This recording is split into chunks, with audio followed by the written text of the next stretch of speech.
All right, Assalamu alaikum. Peace be upon you all. I pray everyone is doing great. Welcome to our Sunday Islam 101 class. I want to thank you all very much for taking time out of your schedules to be here today to join us, inshallah, God willing. I really appreciate it.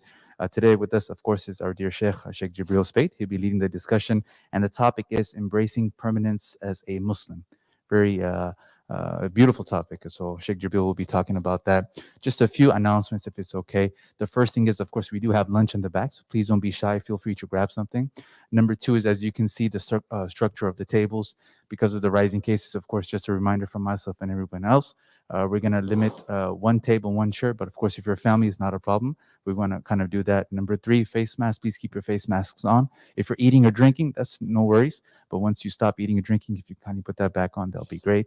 And inshallah, Sheikh Jibreel Speight, the floor is all yours. Thank you very much for taking time out on this beautiful Sunday. This is his second talk today. As you know, we have a Fajr program or tafsir explanation of the Quran program every Sunday. And Sheikh Jibreel led that today, and then now he's here for our Sunday class. So thank you very much, ya Sheikh. The floor is all yours. Thank you. In the name of Allah, the most merciful, the bestower of mercy, praise and thanks belong only to Him. And may peace and blessings be upon the one who's been sent as a mercy to all of creation, our leader and our master Muhammad, and upon his family, his companions, and those that follow them excellently until the day of resurrection.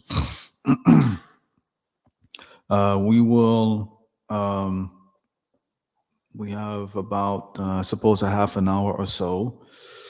And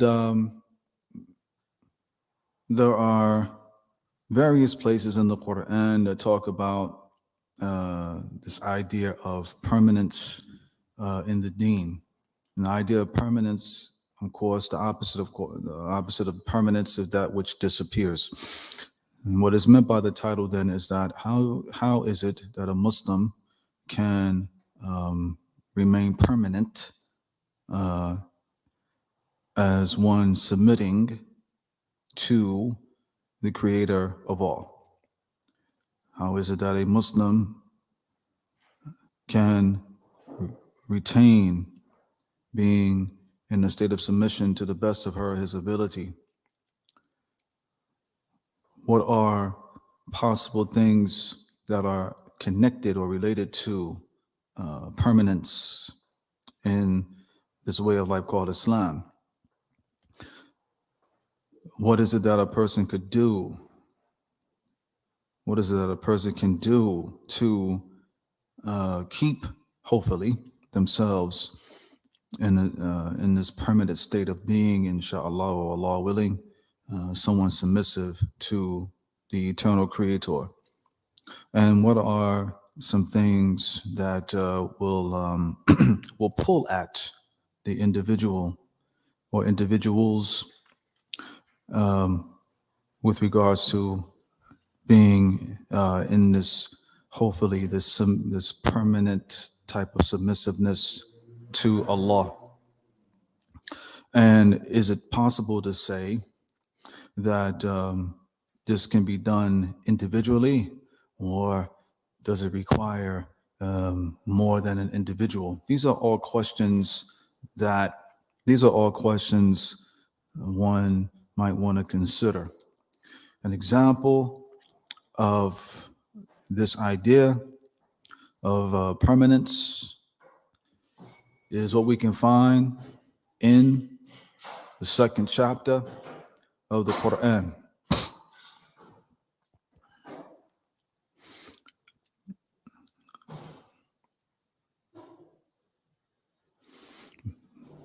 I propose to you then to consider referring to the second chapter in the Quran, beginning with verse number 246 and ending until verse number 251. So we're talking about 246 to the end of 251. That is the story of Saul, David, Goliath. You can find it as far as a biblical reference. If you're curious, you can go back to the book of Kings, where the prophet Samuel was discussed there. Very interesting story. I believe that this story answers the vast majority of the questions that I proposed to you. It is there where, and I'll just read a translation from Professor Muhammad Abdul Halim's translation. You can, whatever translation you wish to use, that's totally up to you. It is there where it mentions Prophet considered the leaders of the children of Israel who came after Moses. When they said to one of their prophets, that would be Samuel, that's my commentary, set up a king for us and we shall fight in God's cause. The prophet said, that prophet at that time said to them, but could it be that you wouldn't fight if it were ordained for you? Alaykum salam rahmatullah. They said, how could we not fight in God's cause when we and our children have been driven out of our homeland? Yet when they were commanded to fight, all but a few of them turned away. God has full knowledge of those who do wrong. The prophet said to them, God has now appointed Talut or Saul to be your king, or Saul to be your king. Arabic is Talut. I'm going to say a little bit of Arabic from time to time. Y'all need to get your tongues a little bit stronger in Arabic. Okay? You'll be all right. It's okay. All right. But they said, how can he be king over us when we have a greater right to rule than he? He doesn't even have great wealth. And that prophet, Samuel, said to them, God has chosen him over you and has given him great knowledge and stature. God grants his authority to whoever he pleases. God is magnanimous, all-knowing. The prophet said to them, the sign of his authority will be that the ark of the covenant will come to you, and that there will be the gift of tranquility from your Lord and relics of the followers of Moses and Aaron, carried by the angels. There is a sign in this for you if you believe. When Talut set out with his forces, he said to them, God will test you with a river. Anyone who drinks from it will not belong with me, but anyone who refrains from tasting it will belong with me. If he scoops up just one handful, he'll be excused. But they all, except for a few, drunk a large amount from the river. When he crossed it with those who had kept faith, those that drunk a lot of the water said, we have no strength today against Goliath. Arabic is Jalut. Jalut. So Talut is Saul or Talut. And Goliath is Jalut, Jalut. Okay? I said, now we have no strength today against Goliath and his warriors and his army, his military. But those who knew that they were going to meet their Lord said, how often a small force has defeated a large army with God's permission. God is with those who are steadfast. And when they met Goliath and his warriors, they said, our Lord, pour patience on us, make us stand firm, help us against the disbelievers. And so with God's permission, they defeated them. David killed Goliath, and God gave him sovereignty and wisdom and taught him what he pleased. If God didn't drive some back by means of others, the earth would be completely corrupt, but God is bountiful to all. All right. In this, we see the example of permanence in faith.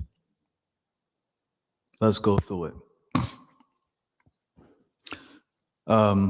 First thing is this.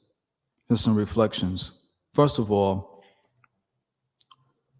the people in the first paragraph there, they claimed that they wanted to fight because they were sick and tired of other people having their stuff. They were tired of being humiliated. They were tired of being subjugated to being treated inferior, etc. And so naturally, when over time, when people feel like this, naturally they want to fight. This is a human condition. So they said to their prophet, we want to fight. And that prophet at that time said to them, okay, so if God does indeed decree that y'all fight, I'm not too sure y'all gonna be ready. So they were talking about it, and then it was decreed, and then a whole bunch of them said, nah, we good. That in and by itself shows an example of a lack of permanence in faith or in Islam, which is to say that oftentimes we say we want to do certain things. We want to grow. We want to raise the bar. Now we're talking about here people wanting to fight, which is of course an excellent act of worship. I have no problem in talking about military engagement. That doesn't make me a caller to terrorism. I just want to make that very clear. All right. The reality is that people gonna fight. That's just how it is. Anyway, the idea here is that people talk about how they want to raise the bar of some sort of religious excellence. And then when Allah makes it upon them to do such a thing or grant an opportunity, very few people actually step up to the plate and do it, which indicates then a deficiency in permanence and being submissive to Allah subhanahu wa ta'ala. Now let's scale it down a little bit. Many people talk about how they want to be better Muslims. I want to do this, I want to do that, I want to do this, I want to do that. Opportunities come to them, and very few of them actually step up to do it. And then later on, they have regret. See, this is what you call drinking the Kool-Aid of Mr. Maybe. Drinking the Kool-Aid of Mr. Maybe. You ever heard that before? Y'all know Kool-Aid, don't you? You know Kool-Aid? Y'all know Kool-Aid? SubhanAllah, ain't that an old dag, man? Come on, man. Okay, what you call Tang? Y'all got Tang? Y'all still got Tang at these grocery stores? Man, the powdered drink, man. Anyway, drinking the Kool-Aid of Mr. Maybe. Who's Mr. Maybe? Or Miss Maybe? Mr. Maybe, it says, you know, maybe I'll do this, maybe I'll do that, maybe I'll do this, maybe I'll do that, maybe. Maybe just love talking to you, whisper sweet things to you, right? Hey, Jibreel, you know, maybe you can do such and such. Maybe this, maybe that. And then me just enjoying the sweet nothings of Miss Maybe, and for the women, Mr. Maybe, huh? I get so caught up in all of that, I don't even move forward. I don't make a move. I'm paralyzed by the drink. That's the problem with many of us, unfortunately, which is an indication that when it comes to Islam, when it comes to growing as a Muslim, I said something last time I was here. After 1 year, stop saying that you're a new Muslim. After 1 year, or maybe even two, because, you know, I'll say 2 years maximum, because like a baby, you get weaned and then you get off it, and you get off the mother milk. All right. But after the second year, stop saying you're a new Muslim. Now you're just a Muslim. You got to figure out what you're going to do now. All right. You got to figure out how you're going to try and grow. And there are so many opportunities to grow. So many opportunities to try to progress as a Muslim, to strengthen the permanence that that you said, just call Islam, that you said was this way of life that I have. And so all the opportunities are here, alhamdulillah. Praise Allah. But very few people make an effort. And I'll give you one small example. This happens quite often, unfortunately. People that embraced Islam, years go by, and they still don't know how to read the first chapter in the Quran. We're going to talk real, all right? That's unacceptable. How is it that you didn't take time out just to read the first chapter? No, really. What you got, man? Or understanding thoroughly the basics of belief. People are stunned when I mention things to them that are right there in the Quran that they never heard of before. Even people that were born and raised Muslim, it's right there. Knowing about the basis of your belief is something obligatory upon every single Muslim. That's not obligatory upon a handful of people. That's obligatory upon everyone. Prayer. People still don't even know how to pray. Jumu'ah. Oh, that's a nice one. I can give a few lectures on Juma. I alluded to it today a little bit. So my point is that this passage that we're reading right now, and we see people talking about how, they want to improve their situation, then Allah gives them the opportunity, and then they turn away because they drunk the Kool-Aid of Mr. or Miss Maybe. Moving on. Same passage. Part of the thinking of people that don't fully understand the meaning of belief, the prophet Samuel tells them, look,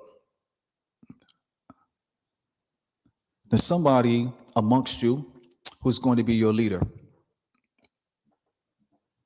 And people were stunned. You mean, how is this person going to be leading us? Look at his status. Look at his status. We don't really know much about this person. And even more so, we don't know him for sure because he don't have a lot of money. See how people look at people? The idea is that we judge people based upon what they have in their pockets or material instead of other things. One of the things that can corrupt the concept of being having this permanence on deen is this insistence upon thinking that material things is what makes someone successful and to grow societally or even religiously. It don't work like that. There are no details about who Saul is here. But we do know that Allah chose him, that God chose him. Why? Two reasons why. Number one, the person, this individual, had great knowledge. Knowledge is something that's intangible. But is the most, if not one of the most valuable things a person can ever have. And here by knowledge, we mean beneficial knowledge, not just knowledge of anything, beneficial knowledge. The Prophet, may Allah bless him, grant him peace, used to make this prayer. And this is one prayer you can say in the process of you growing as a Muslim, trying to be permanent on Islam, which is to say,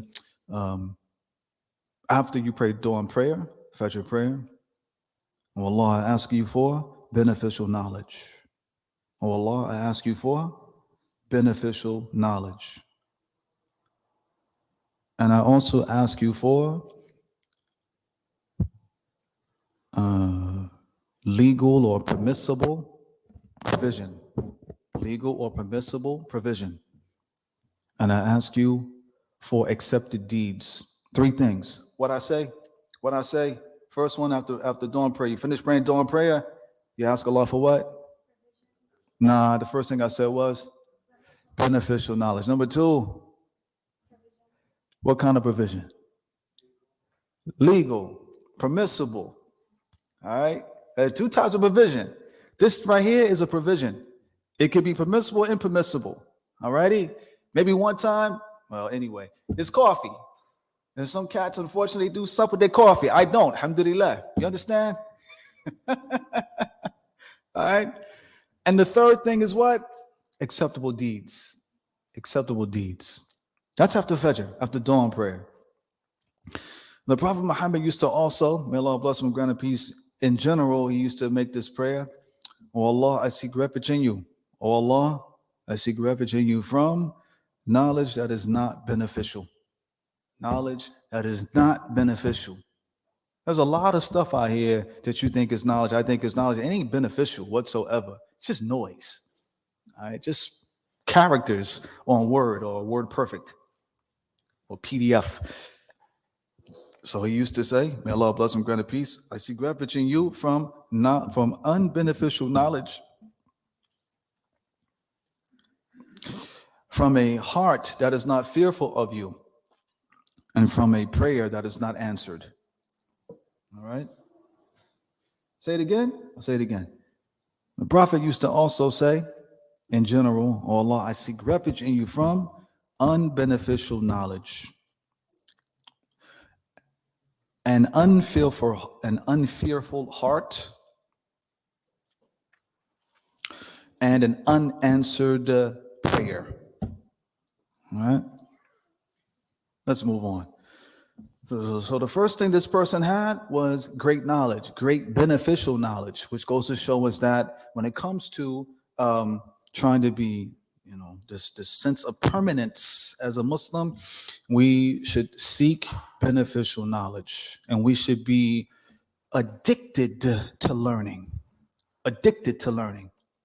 Now, some of us may have, from a learning standpoint, I'm not used to learning. I'm not used to reading. I'm not used to. That ain't no excuse, man. That ain't no excuse. Nah, man. I don't know how to learn. Real simple. Read. In fact, there's a book called How to Read a Book. There's a book called How to Read a Book. You know that book, brother? You've heard the book before? All right. How to read a book. You find on YouTube different summaries, et cetera, et cetera, et cetera. How to read a book. So I'm here to tell y'all, you can find on PDF, et cetera. I'm here to advise you, not tell you, kind of sort of telling you, but I'm advising you. I'm advising you, right? Become addicted to learning. Become addicted to critically reading and listening. That's very important. All right. That's why I love the Coffee with the Shaykh. Y'all be asking me all kind of questions. Yo, where you get these questions from? My goodness, man, y'all, it's good. I like it.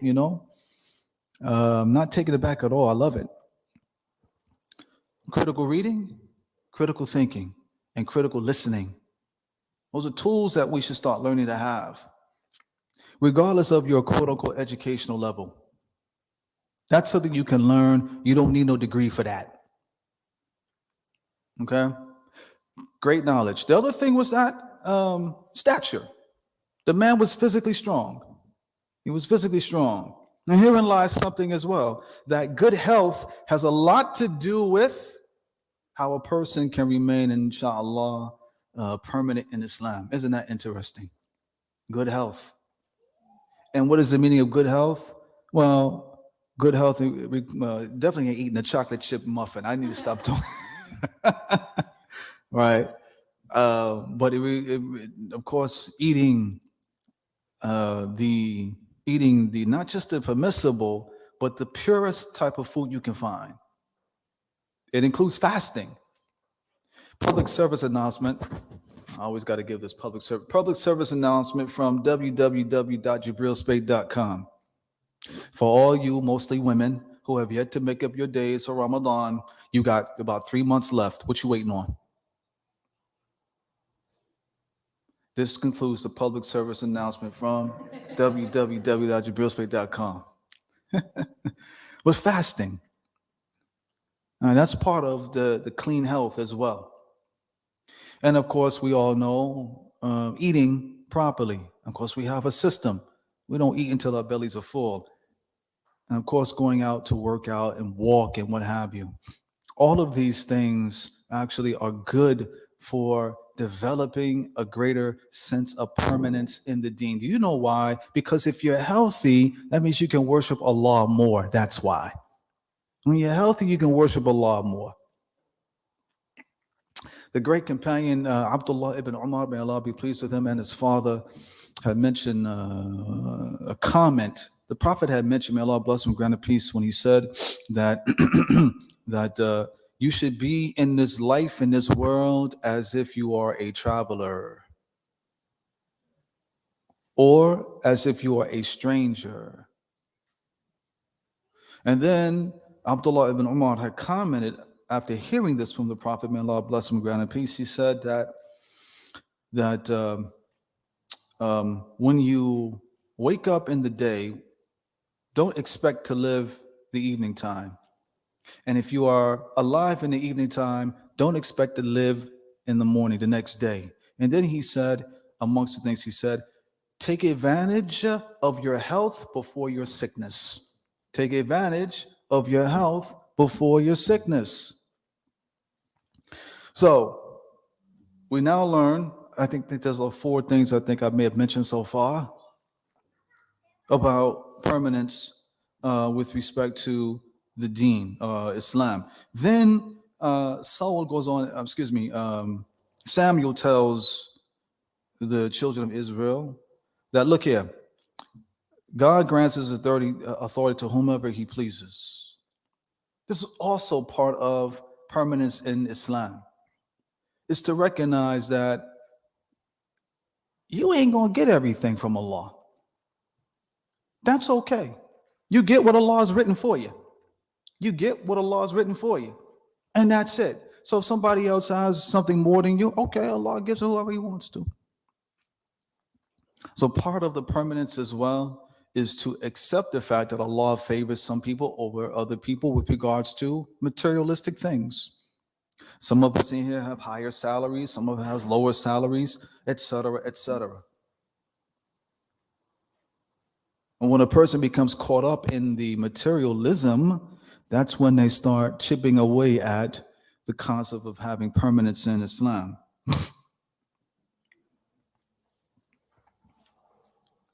Next paragraph I want to draw out is that when Talut or Saul had now taken his army to a river, leadership quality is what I want to talk about now.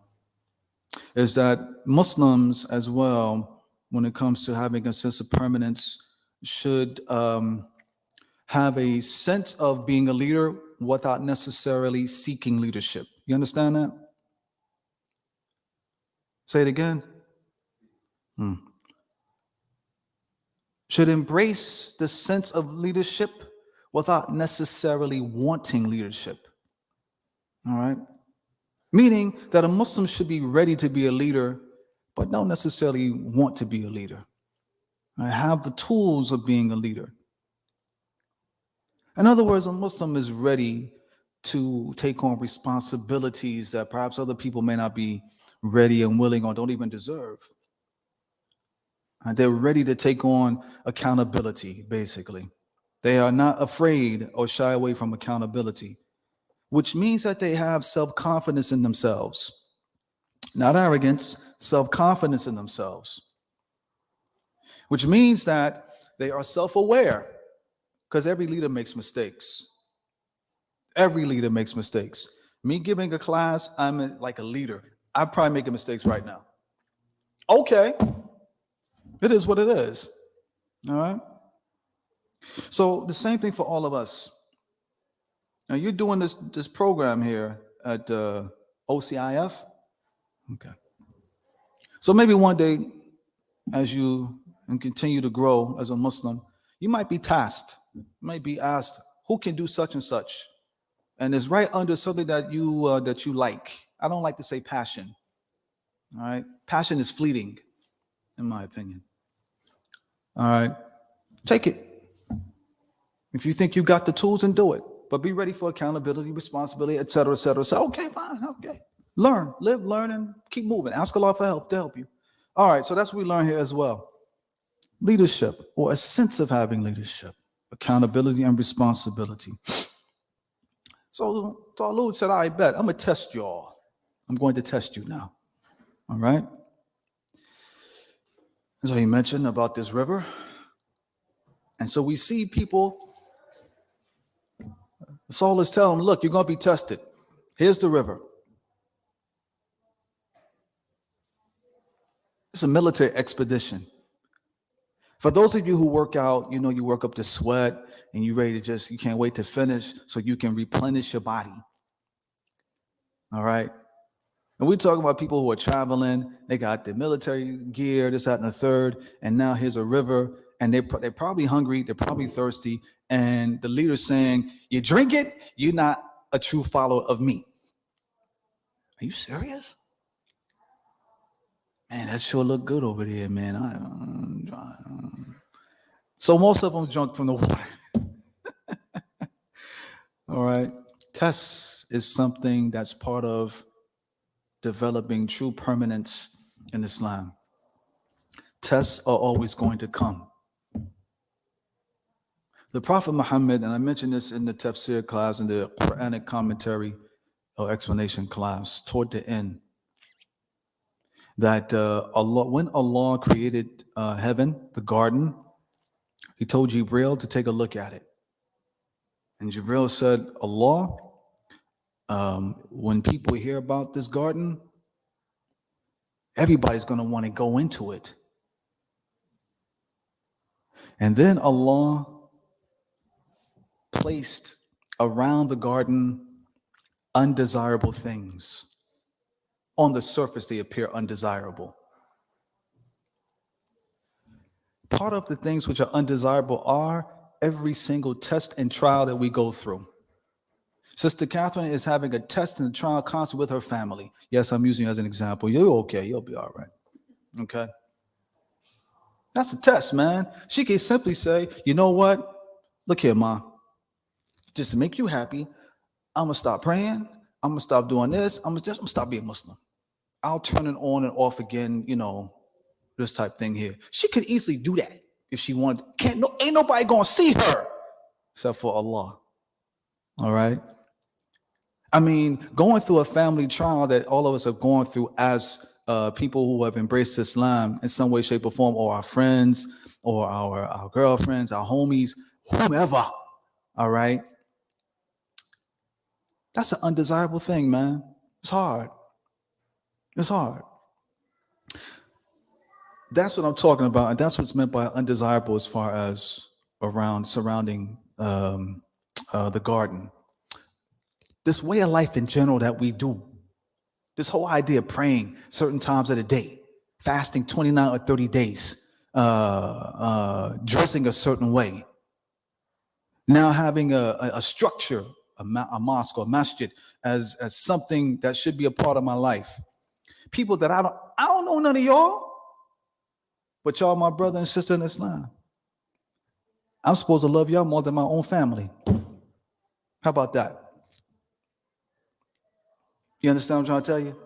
Like, these are all things. This is a life. This is a lifestyle shift that ain't like no other lifestyle. It's not like you being poor and a lawyer, for example. That's a lifestyle shift, but hey, this is you know what I'm saying? The prophetic tradition continues. So after Allah put those undesirable things around the garden, Jibreel tells Allah, I don't think anyone's going to enter into the garden. I don't think anyone is going to enter into the garden. How about that? Then Allah created the hellfire. May Allah protect us.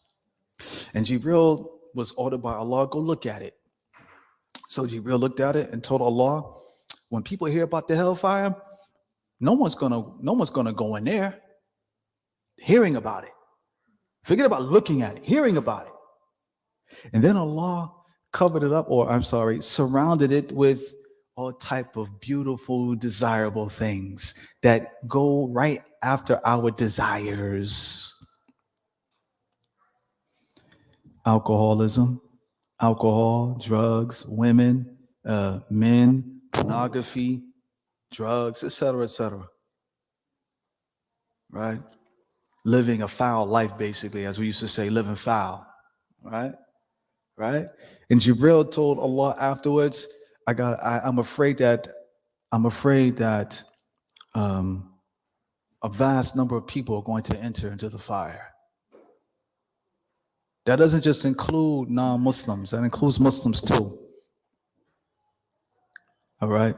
So the point, going back to this, the story, is that when it comes to trying to take it or raise the bar of we'll just call it Islamic excellence and being permanent in Islam, be aware of the fact that the more that you try to excel, the greater the test. The more you try to excel, the greater the test. Why? Because, first of all, Allah can do whatever He wants with us. And second of all, to see, are we really true to the game, for lack of better words? Are we true in trying to really grow? Are we content with our condition, which may not be a very good one? Follow? So most people, they drunk it. And then afterwards, they see this big, large army, and then they realize, we ain't gonna win this. We're done. Look at us. And the people who felt like that were the people that did what? That disobeyed Saul and took drunk a whole bunch of water. So they're looking at this large army in front of them and all that they have in front of them, and they're going, we're going to be wiped out. And the people who obeyed their leader, their righteous, knowledgeable leader, they asked a very important question. They asked, how often does a small force defeat a larger force? Happens all the time. But here's the part that when it comes to having permanence in Islam, they said that Allah is with those who are steadfast. Patience, or some people translate it as patience, but steadfastness is fine. Self-control. Self-control is a critical thing, essential for anybody who wishes to grow and to have a greater sense of permanence in Islam. And self-control consists of being mindful of what is permissible and impermissible, or permissible and forbidden, and doing one's best to conduct themselves accordingly. Also, of course, being content with whatever befalls an individual. Now, we're currently in a cold season in Southern California. There was a lot of, Jamal was talking about the whole idea of being more aware of this new variant, and also we got flu season going on, and Allah protect all of us. All right, we may have people that are being afflicted right now with these sicknesses, but I need to reiterate something I mentioned before. Allah has guaranteed that we're going to be going through some stuff. Some of y'all right now, and I'm probably included, we're going through some financial struggle. Some of us right now are going through some physical stuff. Some of us right now are, well, maybe we live in areas where it's not the safest. All right. And even if it is quote unquote safe, it's now prime season for people to do whatever they want to do. I got a neighbor, unfortunately, used to park his car out in the street, and he had to move his car because cats were trying to steal his car. And my neighborhood is considered to be a nicer neighborhood. You know what I'm saying? May Allah protect us. These gated communities and whatnot that people have, thinking that they're safe. And then when a burglary happens, now they feel like, oh my God, it's the end of the world. We're not as safe anymore. You get the idea. Anyway, God made it clear, we're going to test you on all that. Period. Now what you going to do? Right? What you going to do? Right? So the point is that here, the people that understood the reality of life, they understood that God is with those who are steadfast. So whenever there's a challenge, a life challenge, they look at it as an opportunity to grow. And that's part of permanence in the deen, is to look at challenges or things that befall us as an opportunity, no matter how painful it might be. May Allah protect us, though, and make our affairs easy. And then these people, after hearing this, they made dua. They prayed to Allah, which is another way of gaining permanence in Islam, is to pray. Now, the Prophet Muhammad, may Allah bless him, grant him peace, used to tell his companions that the hearts of the children of Adam are in between the fingers of the most merciful. Now, what those fingers look like, we don't know. He changes them however, Ar-Rahman, the most merciful, he changes them however he wishes. And then the Prophet made a prayer, and he said, oh Allah, you are the one that changes the hearts.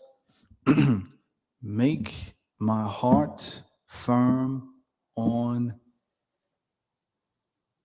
your way of life, on your religion.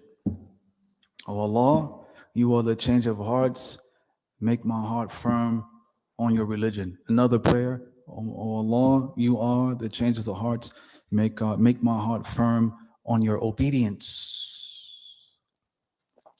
Another prayer as well. All praises belong to you, Allah. I ask of you, I ask of you to make belief beloved and beautiful in my heart.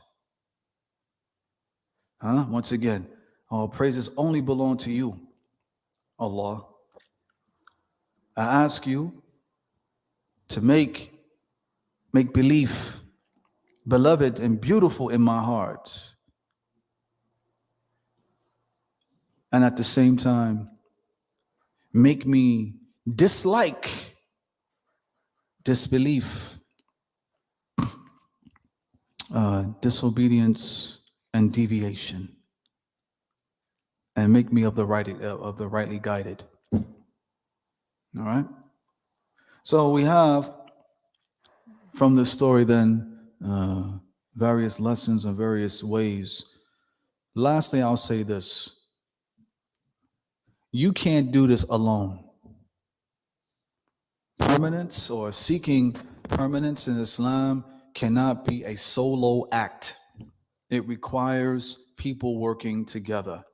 That's what I was referring to when I went over Surah Al-Asr, or the 103rd chapter in the Quran last month with y'all, which is the fact that from a communal standpoint, it is essential, and I dare say it's obligatory upon people, upon Muslims, to have institutions in place to assist Muslims who've embraced Islam or who are refinding the beauty of Islam, to assist them in their growth, in trying to be having this sense of permanence as a Muslim, especially in the belly of the beast. We ask Allah, the Most High, to grant us success in being the best Muslims possible. And we also ask Him to grant us this sense of permanence in His deen, in His religion. And we also ask Allah to increase us in knowledge, beneficial knowledge, so as we can practice it properly, so as we can be better Muslims. We ask Allah to guide our family members and our friends who are not Muslim to Islam. And we ask Allah to guide those Muslims who have deviated, to return them, and to cleanse our hearts from any hypocrisy, and to have us love being Muslim until our final dying breath. Ameen.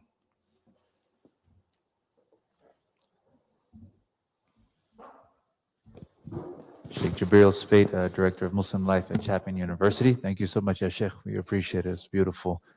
We have a few minutes for questions or comments. So anybody who's online, I want to first extend our welcome to everybody online. Thank you all for joining us.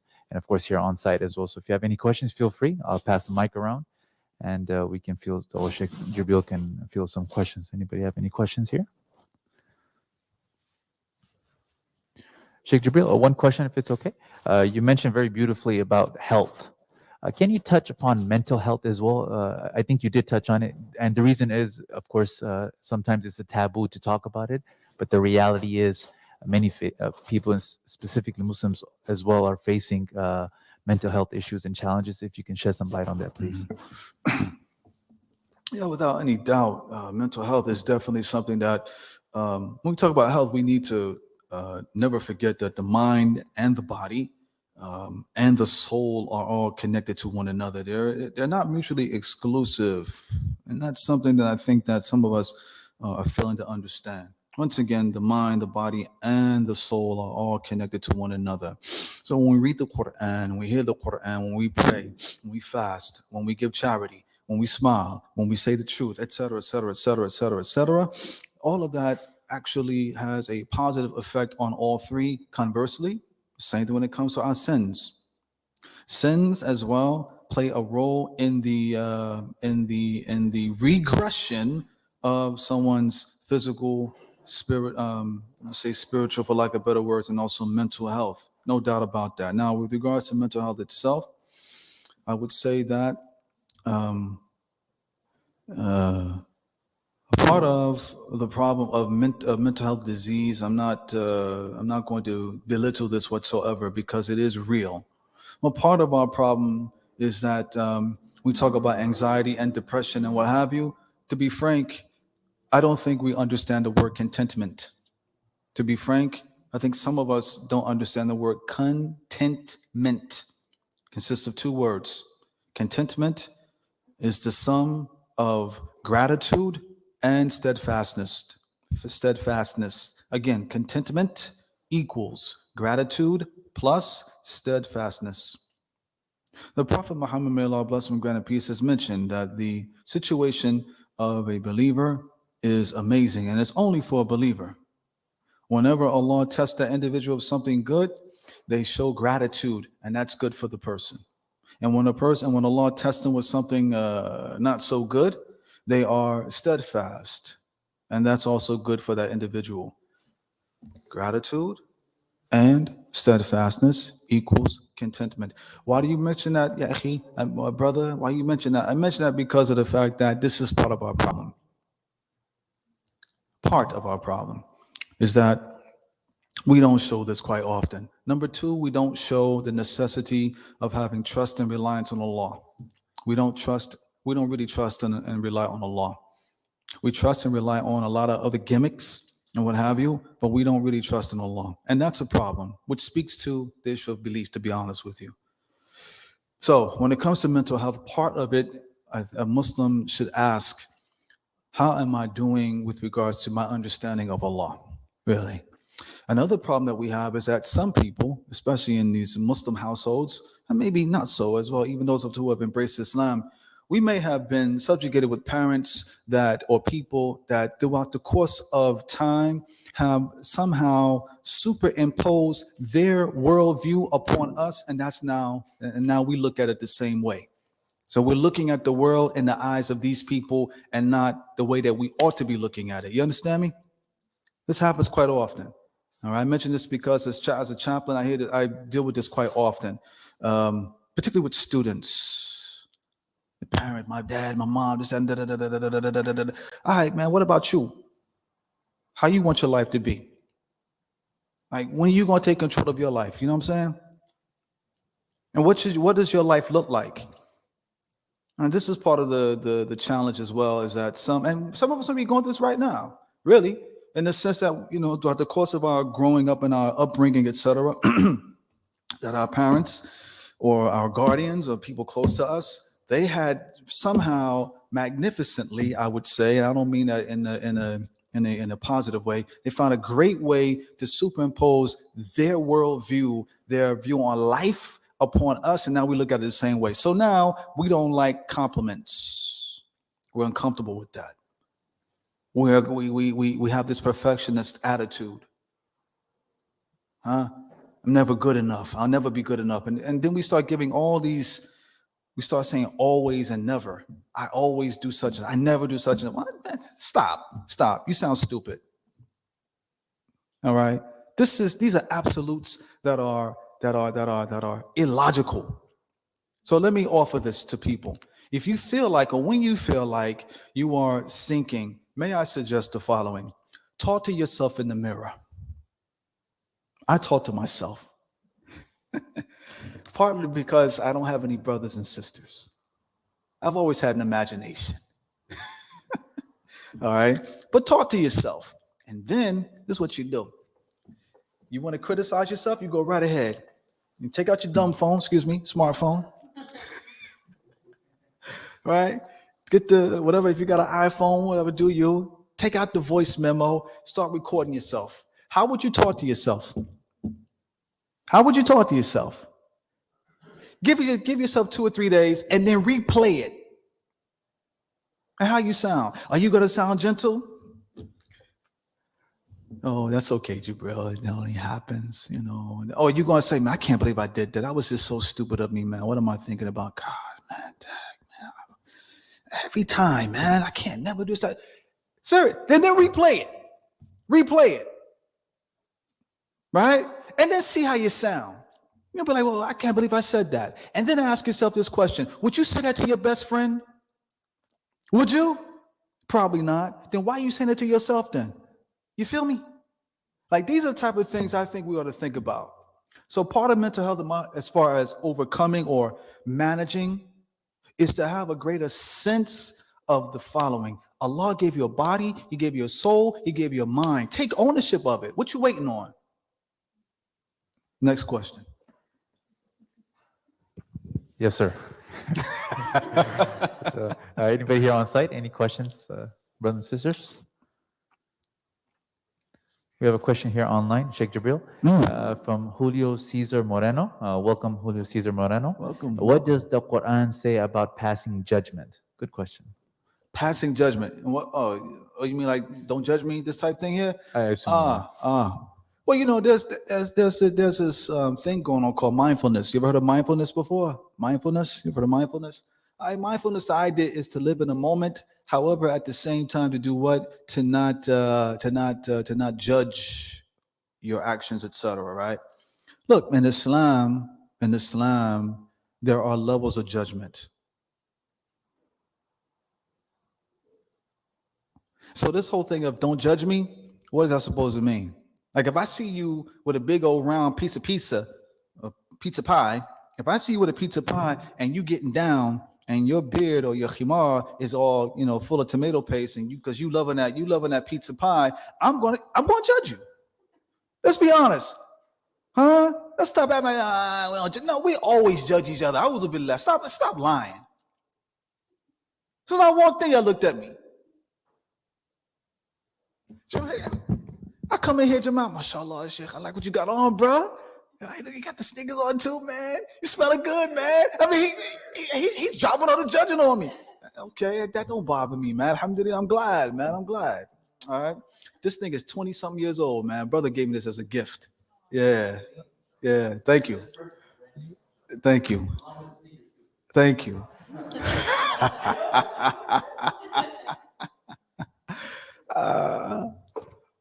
So when it comes to judging, there are levels, if you will. We're going to judge each other.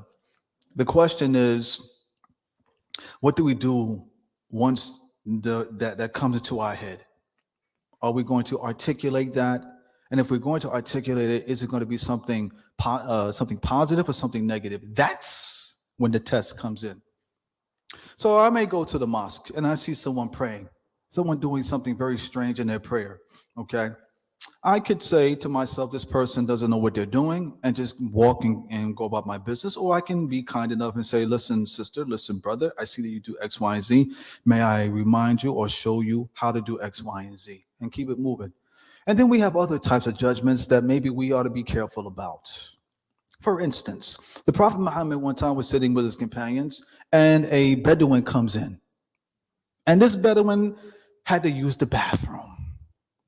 And the Bedouin urinated on they have carpet back then, inside the mosque. Now the companions that were there, they were ready to do something to that dude. This is God's house. Why are you defecating inside God's house? What is wrong with you? Are they judging him? Yep. The Prophet said, no, hold up. Let him finish.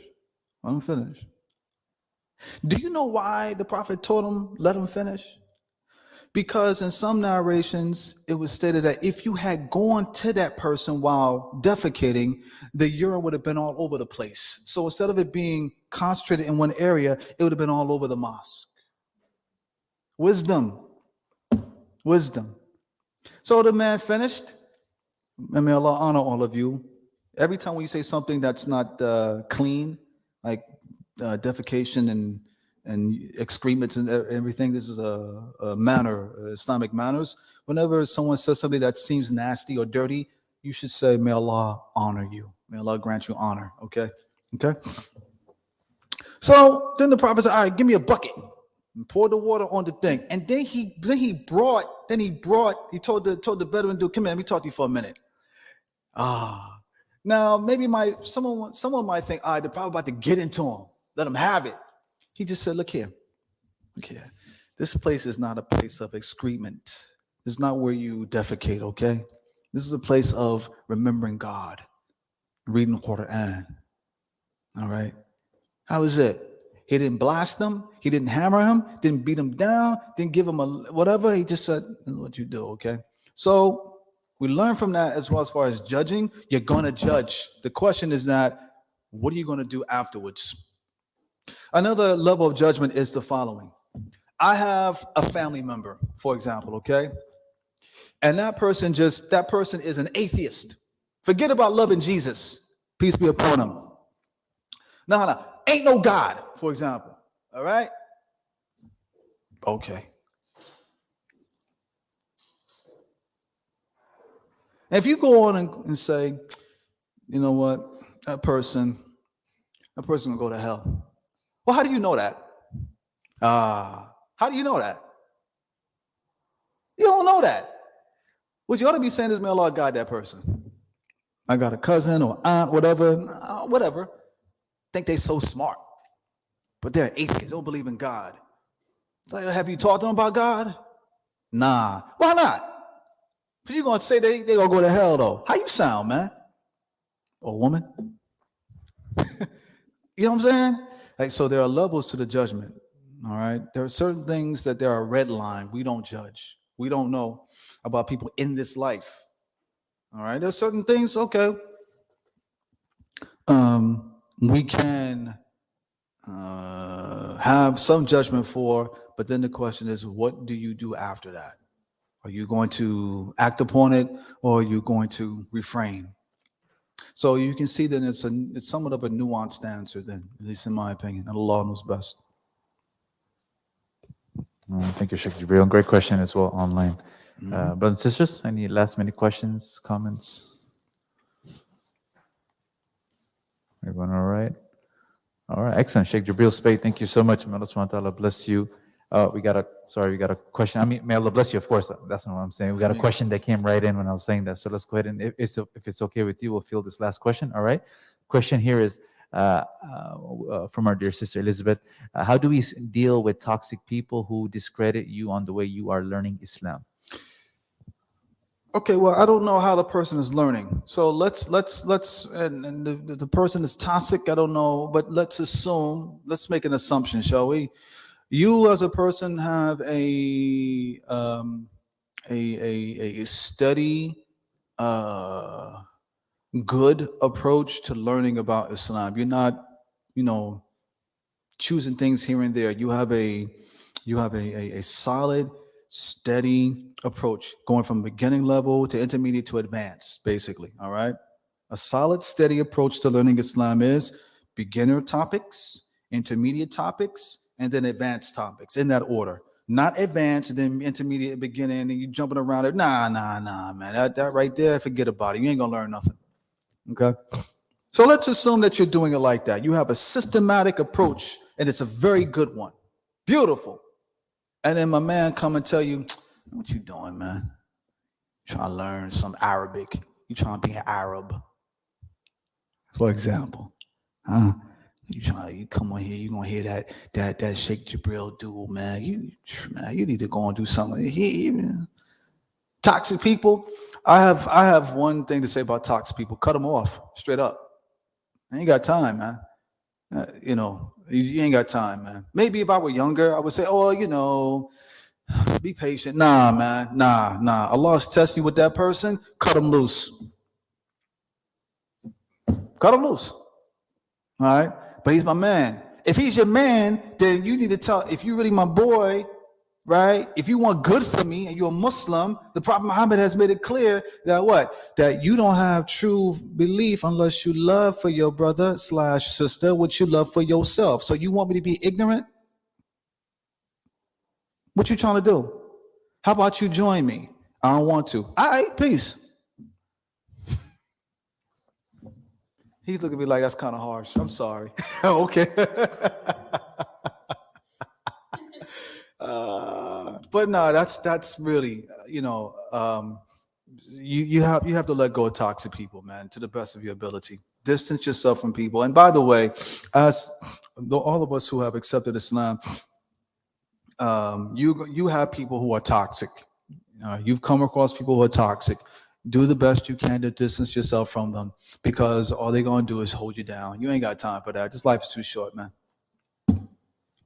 I was gonna just ask something, and then that same question came in. That is, what do you do if it's a family member or a spouse? What do you do in that situation? Yeah, I know. All right, so family members are, of course, a little bit trickier. If you have a spouse, then that requires that requires some patience, I must say. But ultimately, honestly, as a spouse, um, uh, ultimately, I'm not saying now, but ultimately, you're gonna have to ask yourself, when am I going to let this go? Like, get the counseling, get the help, right? But ultimately, you got to ask yourself, maybe I need to consider letting this go. I know it's hard, man. I know that's hard. All right, I get that. Um, that's something to think about, though. And there's a steps and process. It's not like, okay, today, be patient, tomorrow get help, and then the third day cut that person loose. No, I'm not saying it like that.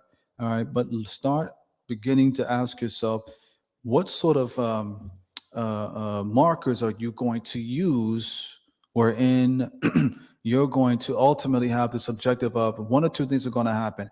Either this person is going to, God willing, accept this way or not. There is no other way. And then you have to ask yourself, is this worth your salvation? Okay. As far as other family members, parents and others and what have you, then what is required there is develop a thick skin, to develop a thick skin. If you're living with your family members or if you're around them a bit, a bunch and what have you, that requires a development of thick skin. And part of that is to simply say, hey, I'm going to do this because I'm convinced, I have conviction about this life that I'm living. It's that simple. All right. And you're going to go back and forth. Catherine, you probably can, I see her shaking her head. Like, yeah, all right. She probably had this conversation many times. All right. But I feel you, you're going to have these conversations from time to time.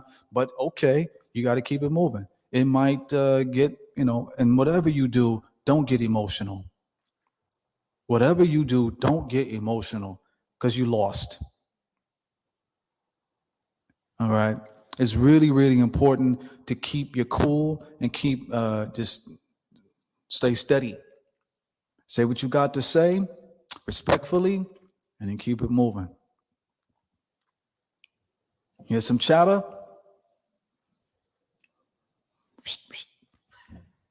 And here went out the other. And it's probably going to recycle again. You have the same thing. You can keep doing it. And it's going to become so tiring. It's like, how many times I got to tell you this? Like, you want to tell me, how many times have I told you I'm going to pray? I'm going to put this on my head. I don't eat pork. I don't drink liquor. Will you stop it? I know you want to say that so bad, but don't do that. Don't do that. Mom says, come over here and let's celebrate Christmas. How many times I don't do Christmas? What don't you understand? I know you just want to do. Oh! Don't do that. Don't do that. Say, Mom, as you know, hold a hand. Mom, as you know, all right, I love you. But as you know, this is my life. This, that, and the third. Okay? Kiss on the head if you got to. Kiss your dad or whatever. Give him a hug if you got to. All right? And then go. All right? Show them that love. Because, by the way, when you touch somebody like that, right, it sort of, oftentimes it reduces the tension. Actually reduces the tension. You do that, all right? They can feel the love, but they got to understand part of the love is I ain't got to be down with you, what you doing. Okay? And that's it, inshallah. So that's some things to think about. Allah knows best. Thank you, Sheikh. May Allah subhanahu wa ta'ala bless you. Appreciate that. We'll leave it right there. I want to respect everyone here, and we want to respect Shaykh Jibreel's time as well. Shaykh Jibreel, it's always a pleasure, a privilege, and an honor to have you here with us. Thank you very much. I want to thank everybody online as well here and on site. A few announcements, and we'll call it a session. First thing is, please don't forget about our Asr prayer coming up 3:15. So we got about maybe 25 minutes or so. So if you guys want to hang out and offer the prayer here, that'll be great. Number two, we're always looking for volunteers here in the Dawah department, the New Muslim group. So if you are able to commit maybe an hour or more a week or something like that, please do let me know. We're blessed that we have many different projects and or events or classes, and it takes a whole village, if you will, to put these events up. So we do request, if anybody has some available time, if you want to, please just private message me, and we'll go from there. Number three, please don't forget to recycle. So if you have any bottles or cans, you can do so with the bin there in the back, and then we'll go ahead and put away the tables and chairs in the racks here to my left, if you guys don't mind. And we're good to go. Thank you all very much. May Allah bless you all. Assalamu alaikum. Alaikum salam.